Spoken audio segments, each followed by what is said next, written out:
Hi, Jim here with Beyond the Cup, Thistle Creek Reserve.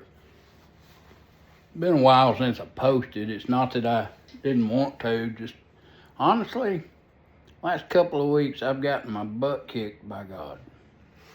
Between and we go to church online with Church of 1122. We got Outpost here in Selma, Tennessee. And so for us, we hear the sermon on Sunday.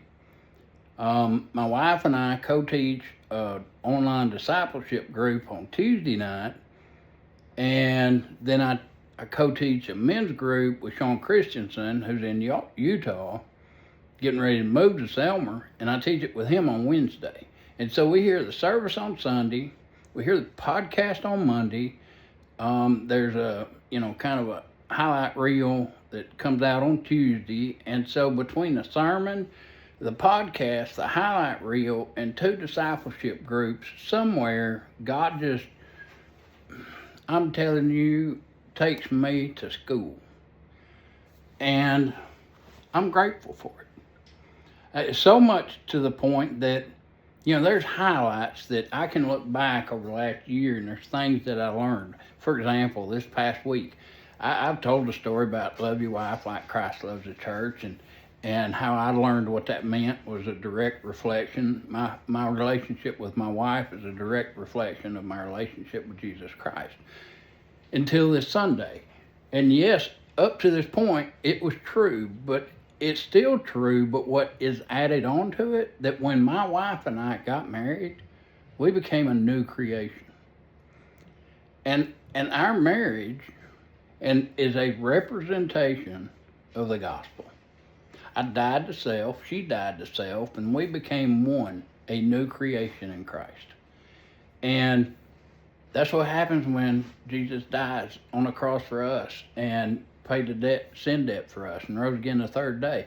And when we died to our flesh and got a new heart and became a Christian and started walking in obedience to Him, the old self passes away and all things become new. And so I just had a wonderful week, and last week was on forgiveness, and that again. And so every week it's always one little thing. May not be a big thing. Sometimes it's really memorable. Sometimes it's, hey, I learned it.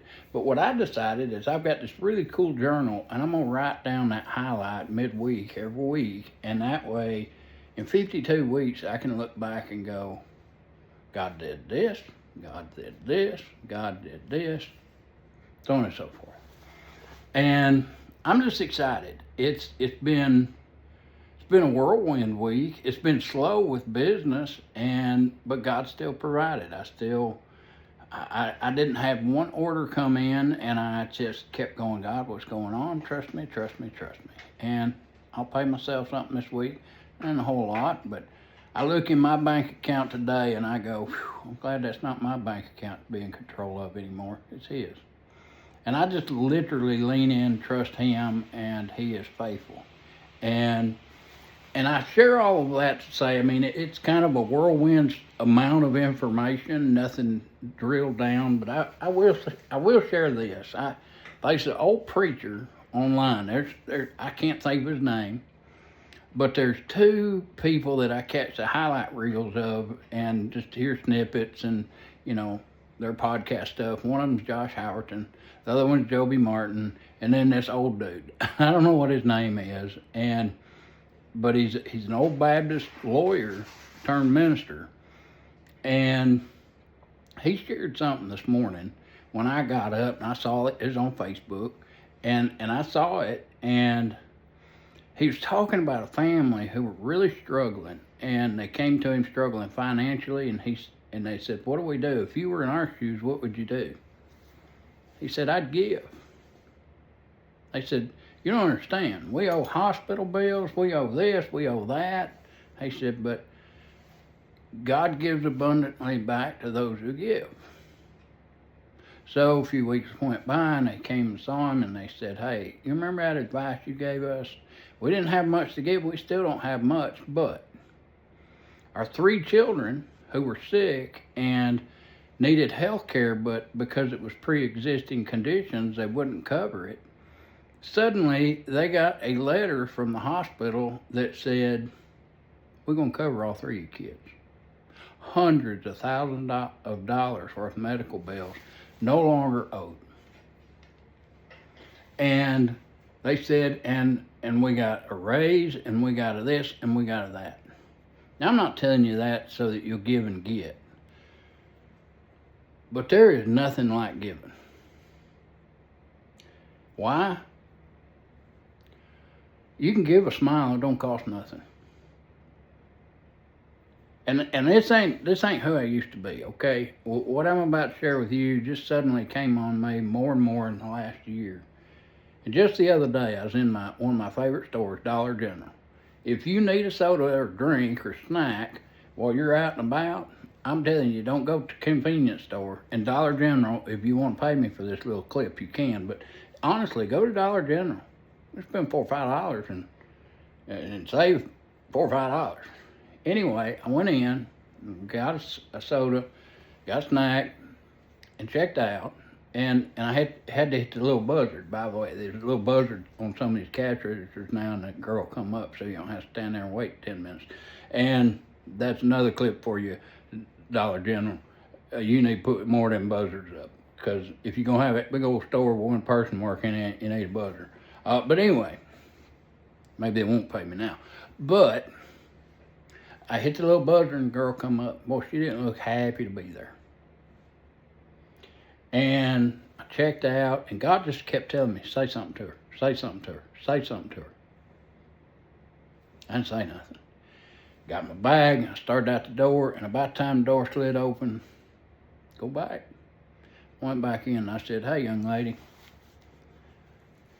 I bet you have a beautiful smile. She looked at me and she said, I don't. She said, I barely got on my teeth. And I went, I ain't got none. But did you know you're an image bearer of God? And He loves you? And you have, on the inside, a beautiful smile. And you need to let it out. And if people mock you or make fun of you because of your smile, just remember, God in heaven does not. He loves you. He died for you. And I'm telling you, she lit up. She said, thank you. You just made my day. Maybe my week. It don't cost nothing to be kind. And some people will say it don't cost anything to be mean. Well, it don't cost you anything. But it costs somebody. I heard that clip this morning by that minister about giving. A friend of mine up the road here. Just got him a new truck and hauling gravel. Came out with a business, and he's done it right. Got all his licenses and all his fees and all his everything you need to haul gravel in Tennessee. God just said, make some stuff for him. So I came over here to the shop today and I made him a little sign, and made him a hat, a couple of keychains, and I'm not bragging on that. I don't care. If God told me to take that wallboard off and make him a sign, by golly, I'd do it. The point, it don't cost nothing to be kind. And the reward,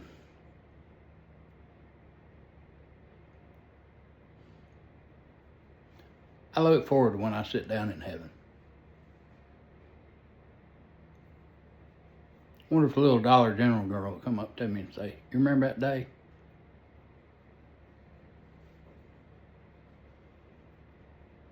You remember stopping by my shop? You were 3 hours from home one day and you just stopped in and said hello and gave me a keychain and talked to me about God. Do you remember that?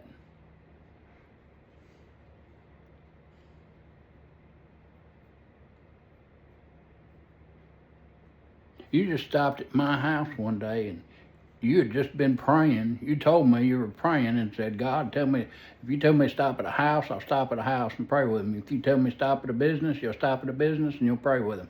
And if you tell me to stop at a bridge and there's either a homeless man there that needs to be prayed for or a $100 bill, but wherever you tell me to stop, I'll stop and I'll pray with those folks. The story goes, I prayed that just the other side of the Mississippi border, and I was headed north. I was discouraged, I was tired, I was out selling, nothing was working. Be a salesman, those days hit. Well, anyway, I was headed north, and I saw this house where they're building a new shop over on the left. God said, stop. I kept going. See, that's how dumb I am. God, I'll do it if it works out the way I want it to. And I kept going. I got about 2 miles up the road, and I got to a red light, and I was like, you ain't going to let this one go, are you, God? And I wrestled. Finally, I just turned right, made a turn around, and I went back. I pulled up in that yard. The older lady, she's sitting there all crowd up, looked like she smoked since 7 years before she was born. You know that kind of look.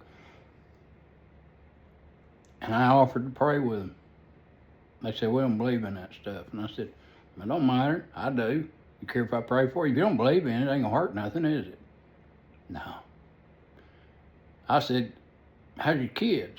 Now, these people in their 80s. And I said, how's your kids? He said, they're fine. I said, how are you? He said, pray for my health. Okay. I bowed my head and I started praying.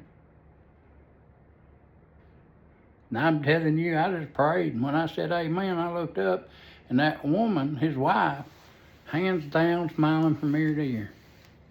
Gave him a business card. I said, if you ever need anything, give me a call. If you want to come fishing at my house, you're welcome to come. Just give me a call.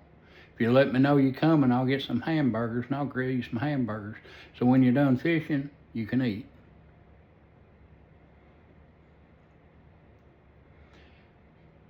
You don't know what hangs in the balance of somebody's life from your kindness.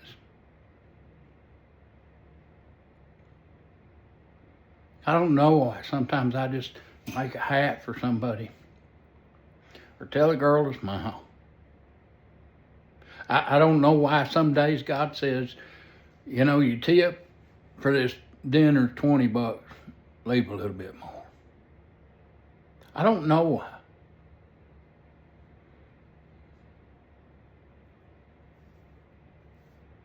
But I'll tell you this. I bet you there's more hanging in the balance than a girl smiling. There's more hanging in the balance than a man getting a hat. I can only imagine that I know what he spent. He bought him a new truck. I know what that stuff, dump truck. All them costs, and he's set out to start this business and invest that kind of money. Been working on it for over 2 years and a half. Going to school, learning all that stuff, and he sunk all his money in it. And he's stepping out on faith. Good Christian man, but still scary.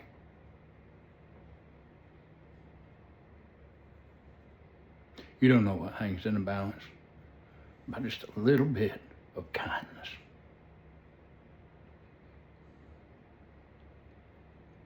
I say all that to say this.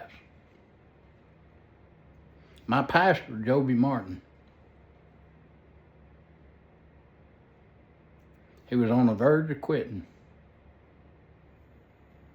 And he gave it one more shot because his wife encouraged him.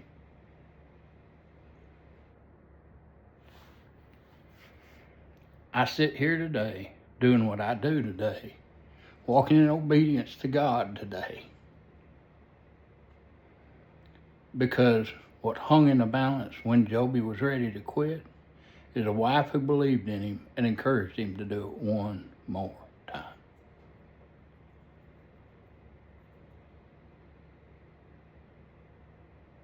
Thanks, Miss Martin. We continue to pay it forward because I realize eternity hangs in the balance. Thanks for watching. Jim at ThistleCreekReserve.com. God bless and have a good day.